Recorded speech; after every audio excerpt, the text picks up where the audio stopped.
Dieu nous appelle pour une vie d'excellence. Quand nous voyons Apocalypse 5, le verset 10, la Bible déclare qu'il a fait de nous un royaume et des sacrificateurs pour notre Dieu. Et nous régnerons sur la terre. Jésus est votre exemple. Avez-vous déjà remarqué combien de fois la Bible mentionne qu'il s'est retiré dans un endroit isolé pour prier et le matin se levant, bien avant le jour, il sortit et s'en alla dans un lieu solitaire où il pria. Marc chapitre 1, le verset 35.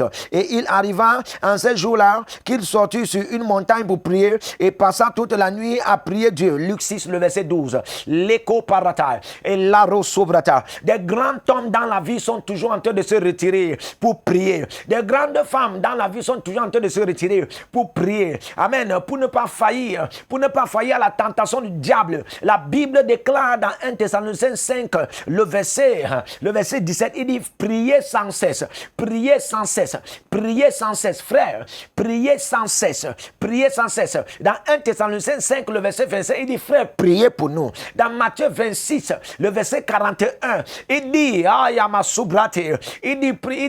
priez afin de ne pas tomber dans la tentation, car l'esprit est disponible, mais la chair est faible. Amen. La chair est faible. Dieu demande que nous soyons dans la prière. Dieu demande que nous soyons dans une vie de prière. Une vie de prière. La Bible déclare dans Actes des Apôtres 6, le verset 4, il dit frère, pour nous serons dans le ministère de la prière et la parole. La parole et la prière. L'écho parazuzalata. Quand tout ne va pas, frère, prie.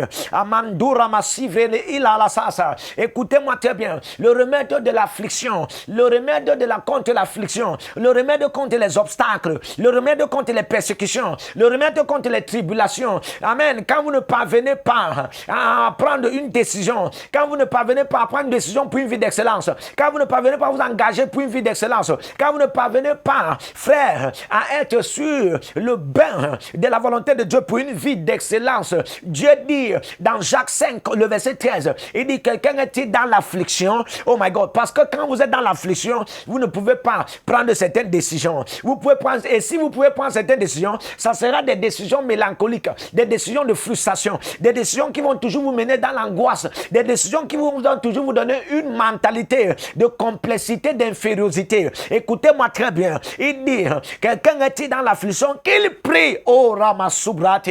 Qu'il prie. Quelqu'un est-il dans l'obstacle? Qu'il prie. Pas qu'il pleure, pas qu'il pleurniche, pas qu'il se lamente. Amen. Pas qu'il pose des questions, pas qu'il se complainte. Amen. Mais qu'il prie. Pas qu'il reste tranquille. Frère, toute ma vie c'est la prière. Toute ma vie c'est la prière parce que j'ai compris quelque chose que mon père ne pourra pas m'aider. Ma mère ne pourra pas m'aider. Il y a même certaines prières que l'homme de Dieu, le mentor, le père spirituel, ne pourra pas faire pour moi. Il y a certaines prières que quand il va même faire, Dieu ne va pas écouter parce que Dieu aimerait que je prie. Est-ce que je parle à quelqu'un? Alléluia. Si tu accumules la parole en toi, tu as des révélations en toi, tu veux vivre une vie d'excellence dans le ministère, tu veux vivre une vie d'excellence dans tes actions, dans tes affaires, dans ta vie chrétienne, dans ta marche avec Dieu. Frère, écoute-moi très bien, la vie de la prière, c'est ce que je te prescris aujourd'hui. La vie de la prière, c'est ce que je te prescris aujourd'hui. Radé, Rano, Zovrede, Laria, Labassa. Quand tout ne va pas, frère, lève-toi, pars dans un lieu secret, parle à Dieu. La Bible déclare dans 1 Corinthiens 14, le verset 1, celui qui parle la langue ne parle pas aux hommes,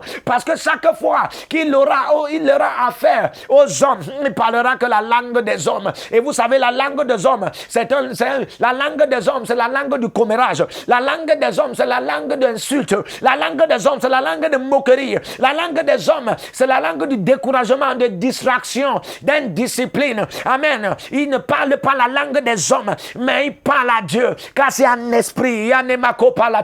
Car c'est un esprit, en d'autres termes. Quand vous en avez une vie de prière, vous en avez une vie qui parle toujours à Dieu. Quand vous en avez une vie de prière, vous en avez une vie qui est toujours connectée à Dieu. Pour une vie d'excellence, vous téléchargez les onctions d'excellence, les onctions d'excellence ministérielle, les onctions d'excellence spirituelle, les onctions d'excellence de révélation. Est-ce que je parle à quelqu'un? Je libère la vie de prière dans votre vie au nom de Jésus. Je communique l'esprit de prière. In the name of Jesus.